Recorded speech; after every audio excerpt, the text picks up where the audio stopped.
My boss just presented 6 weeks of my work as his own, in front of 400 people, and I couldn't stay silent. If you've ever had someone steal your hard work, hit that like button, subscribe, and get ready. This is the story of the moment I finally reclaimed my voice. I've always been the quiet type, the kind of person who avoids conflict at all costs. I eat lunch at my desk. I apologize for things I didn't even do. I once apologized to a revolving door because it swung too fast. When problems arise, I say no worries at all, even when there are dozens of worries. For 3 years, I worked under Marcus, my boss.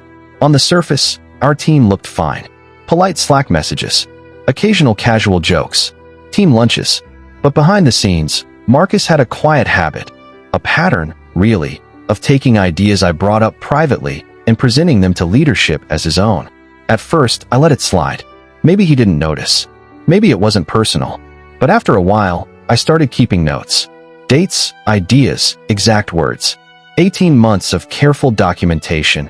Every idea I had that mysteriously became his. Part 2, the breaking point. Last Tuesday, it all came to a head. It was the quarterly all-hands meeting. 400 people, cameras, screens, everyone paying attention. Marcus was presenting the new client retention strategy, my strategy. 6 weeks of research, late nights, revisions, and frameworks, all painstakingly documented and sent to him. His response at the time? Interesting, let me think about this. Apparently, he thought about it enough to present it word for word as if it were his. Every element, every example, even a metaphor I had invented about lighthouses guiding ships through fog. My metaphor. I felt my chest tighten. My hands trembled. My pulse thundered. And in that moment, something inside me snapped. Part 3, the moment of action. I typed into the chat. Calmly, professionally. Thanks for sharing, Marcus. Happy to walk everyone through the research behind this since I put the framework together over the past 6 weeks. I can share the original document in the channel afterward. 400 people saw it. 3 clapping emoji reactions popped up immediately. Validation and terror at the same time. Marcus ignored it and finished his presentation as if nothing happened. But the room felt tense. Every person reading that chat message knew exactly what had just occurred. Part 4. Aftermath and emotional payoff. After the meeting, Marcus called me. You blindsided me. If you had concerns, you should have raised them privately. HR was CC'd on emails. My work friends whispered congratulations. My mom called, convinced I was about to be fired. But I felt something I hadn't felt in 18 months, vindication. I had finally stood up for myself. Finally reclaimed my work. Finally had my voice heard. Part 5, backstory and context. To understand why this was so significant, you need to know the pattern. Marcus would take credit for ideas in team meetings. Forget to mention my contributions in emails to leadership. Present my metaphors, research, and frameworks as his own thinking. I had tried to be patient. Tried to rationalize. Tried to convince myself it wasn't personal.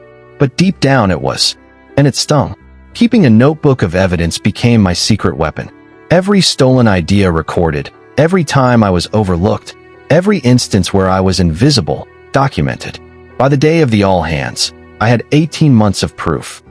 As Marcus spoke that day, my heart raced. My desk felt too small, the screen too bright. My fingers itched to act. My mind screamed, this ends today. I am tired of being invisible. I deserve credit. I will not be ignored. And then I typed. Calm, professional, undeniable. Thanks for sharing, Marcus.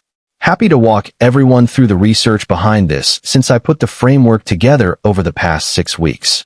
I can share the original document in the channel afterward. Time seemed to freeze. 400 people saw my words appear. 3 emojis. Then silence. Marcus ignored it. But the tension in the virtual room was palpable. Every team member reading that chat knew exactly what had happened. And for the first time, I felt empowered. Reflection and lessons learned. Standing up for yourself is terrifying. Waiting too long is painful. But claiming your voice, your work, your ideas, it's liberating. I learned.